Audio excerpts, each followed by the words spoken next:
Nature's musicians, songbirds, fill the forests with their beautiful songs. But inside their brains, they have another remarkable talent, one that we don't.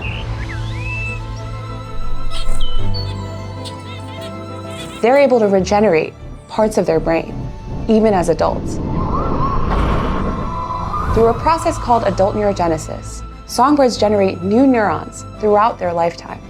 These neurons are born in the lining of fluid-filled chambers called ventricles, and then they migrate, sometimes several millimeters, to reach brain regions that help the songbird learn and produce its beautiful songs.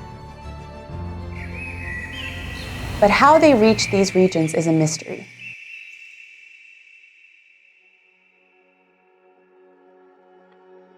The adult brain is dense. In a space roughly the size of a grain of rice, the brain can pack in over 1 million neurons and over 3 billion synapses.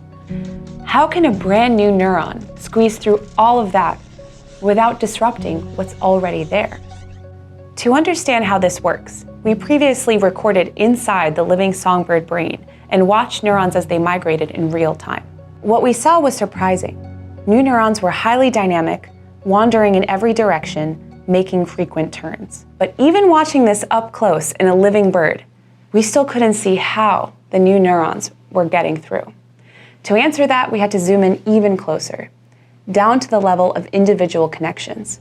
So we turned to a powerful new technology, electron microscopy connectomics. This approach lets us image an entire piece of brain tissue at nanometer resolution, fine enough to see individual synapses and reconstruct every cell within it in 3 dimensions. As part of a consortium with Max Planck, MIT, Google Research, and the MRC Laboratory of Molecular Biology, we acquired and curated the first large-scale connectomics volume from the songbird brain. In this volume, every cell, synapse, and process was segmented and annotated using state-of-the-art machine learning. The Scott Lab then found migratory neurons within it, using a trained classifier and manual validation. Now we could finally ask, how are these neurons migrating through all of this dense tissue? We imagined 2 possibilities. First, maybe neurons avoid obstacles, the way a hiker avoids rocks as they wind their way along a mountainside. Alternatively, maybe they shove straight through, pushing the rocks out of their way. So which one was it?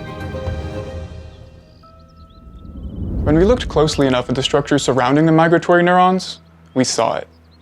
Rather than navigating around the mature circuitry, these neurons were pushing straight through it. We found deep indentations in the cell bodies of mature neurons at sites of contact, and the migratory neurons were also displacing dendrites nearby, pushing aside the very synapses sitting on them. When we removed the migratory neuron from the image, we could see the cavity left behind. We call this phenomenon tunneling. Importantly, EM captures a frozen moment in time, so we can't see what happens next. But the physical evidence is consistent with the migrating neurons displacing the tissue around them. This raises an interesting question. What are the consequences if the new neurons reshape the circuits around them? It could be disruptive, breaking the connections that store memories. Or alternatively, it could be adaptive. These small perturbations could keep the brain plastic.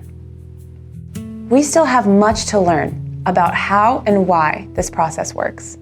But by combining connectomics with what we know about adult neurogenesis, we're beginning to see for the first time the physical reality of how new neurons find their way through an adult brain.